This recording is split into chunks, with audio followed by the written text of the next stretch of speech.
Hello, and thank you for the very kind invitation to speak with you today on trafficking into alternative care. My name is Kate Van Doore, and I'm an academic at Griffith Law School in Australia. I'm also the co-founder of Forget Me Not, an international NGO working in Nepal, Uganda and India on children's rights. It's my work with Forget Me Not and my research into this area that leads me to speak with you today. Forget Me Not was established in Nepal in 2006 to run a best practice orphanage.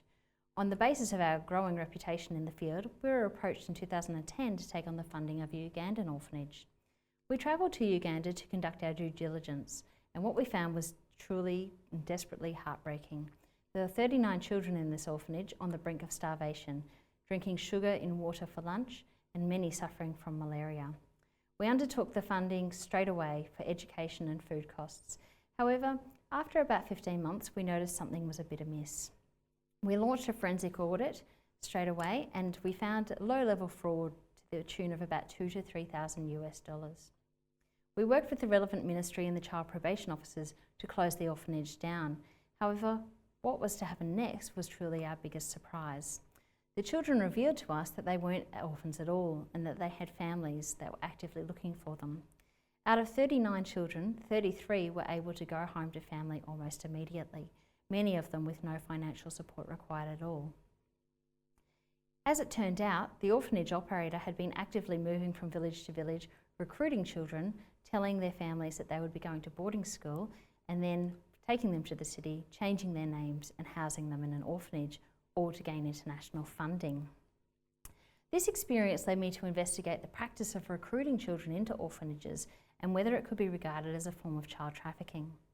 As I researched, I discovered the phenomena is not just seen in Uganda, but in many other countries and nations across Asia, Africa, the Caribbean and South America. So, how is the trafficking of children into alternative care a form of violence against children? Child trafficking itself is found in international law in the Protocol to Prevent, Suppress and Punish Trafficking in Persons, and it's found in Article 3C. It says it's the recruitment, transportation, transfer, harbouring and or receipt of a child for the purpose of exploitation. We also find in the sustainability goals, in goal 16.2, that we're trying to end abuse, exploitation, trafficking and all forms of violence and torture against children. And exploitation is more detailed and found in the Convention on the Rights of the Child in Article 19, which says that all forms of physical or mental violence, injury, abuse, neglect or negligent treatment, maltreatment or exploitation, including sexual abuse, should be avoided for children. So how does trafficking into orphanages work and what exactly happens? Recruiters approach families or caregivers offering that they will take the child for education purposes. They usually do not reveal that they will be taking the child to an orphanage, but rather say it'll be a form of schooling like boarding school. Poverty is often one of the main motivators for families agreeing for their child to take up this educational opportunity. The second step we see in this child trafficking into orphanages is a level of fraud. This can happen in two ways. Often upon receipt of the child into the orphanage may create fake documentation for them, including death certificates of parents, new birth certificates and new birth names.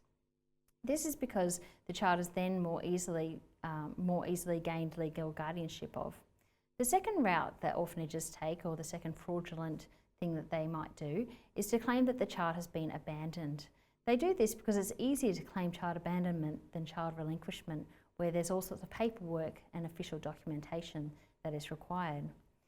Whether they claim abandonment or they create these new documents, it's all for the purpose of profit. And by profit I mean through international funding, child sponsorship models, or orphanage tourism, where people pay to come and volunteer with the children and then often return home and continue funding or start charities to fund the orphanage that they've volunteered at. And this is all a form of exploitation, but there's other forms of exploitation that go on as well whilst this process is happening. Many of the children are sent to beg for the orphanage. They are often asked to perform for visitors and volunteers in return for donations. Many children are kept in malnourished states or kept poorly looking so that donations will increase and in fact that people will keep funding when they return home. This all leads to the same outcome, the exploitation of the child for the purpose of profit. And I call this whole process the process of paper orphaning. So what happens to these children once they are institutionalised? Well, we have 6 decades of research attesting to the poor outcomes and the exploitation that happens to children in orphanages.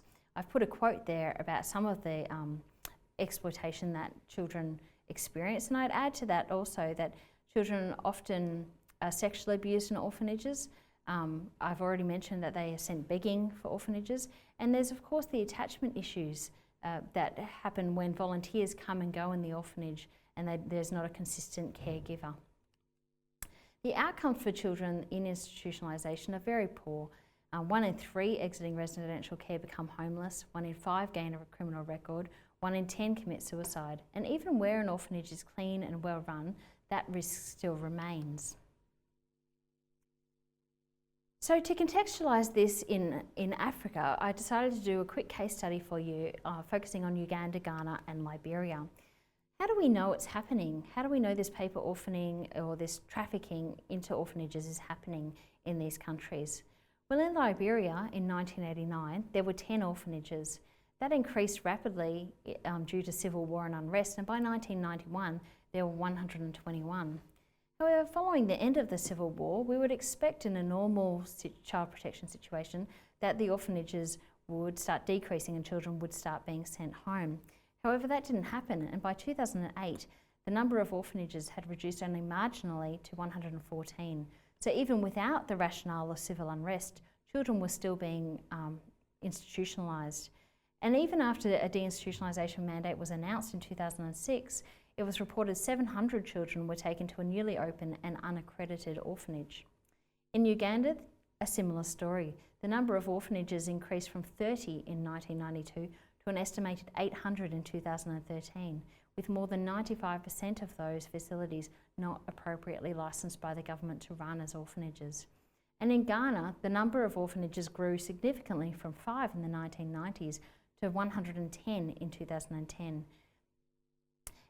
And in fact, children living in residential increased from 3,300 in 2006 to 4,400 in 2012, with 90% of orphanages, of children in orphanages having family that could support them.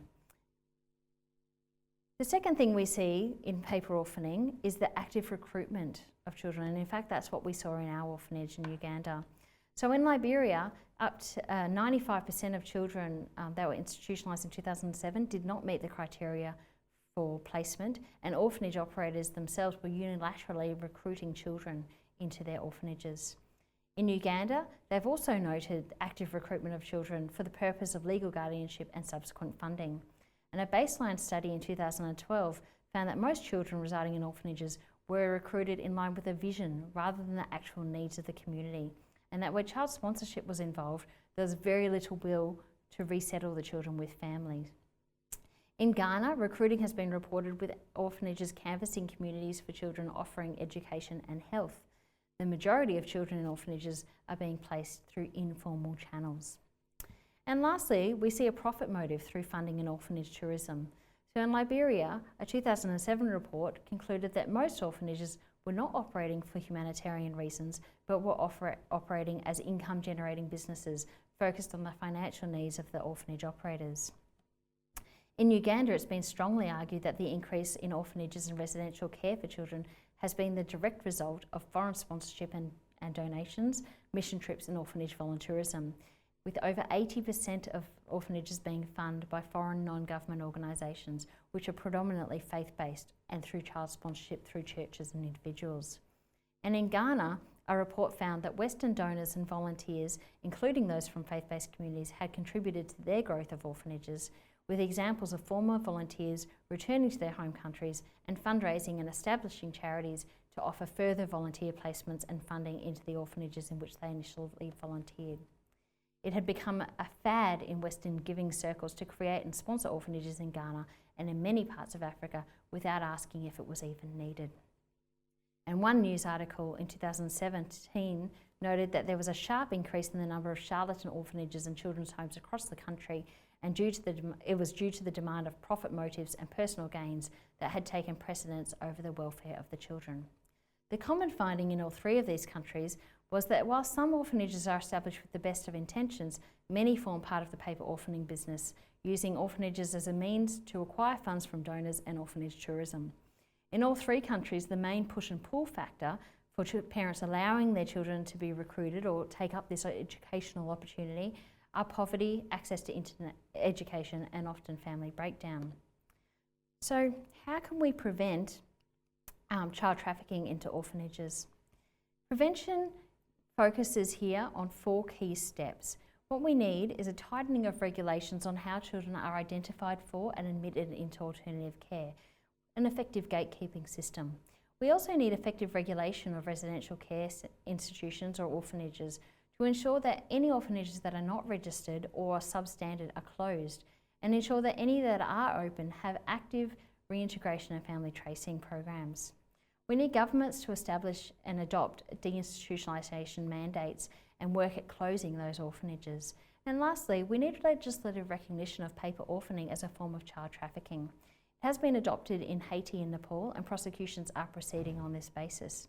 Without this recognition, orphanage operators and recruiters must be charged and prosecuted using different mechanisms, and often that fails or isn't taken up at all. Usually what happens is the orphanage operator simply reopens another orphanage somewhere else. A combination of all of these is necessary to prevent further orphanage trafficking. And lastly, thank you for your very kind attention today.